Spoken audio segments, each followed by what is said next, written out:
Okay guys, let's check on the beans.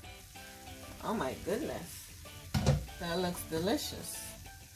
Okay guys, let me give it a taste.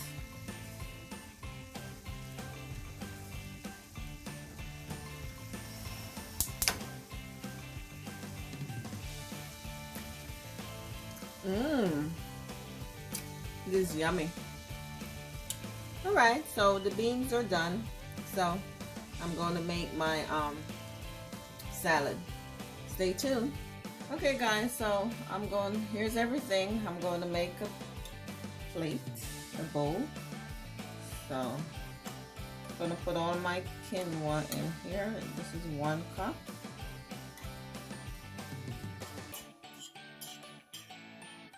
You can have half a cup if you choose, but I'm having a cup.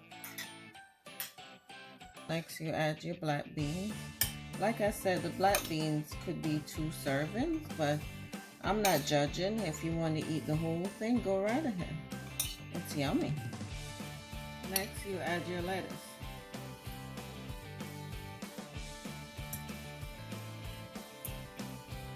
Here it is guys, my version of a Mexican quinoa bowl. Guys, the beans is to die for. It's so nice and flavorful. I have some salsa here, that's optional. I will put everything in the description box, and if you do try this easy meatless recipe, please let me know. Until next time, I appreciate you guys watching. Be kind to others. One love.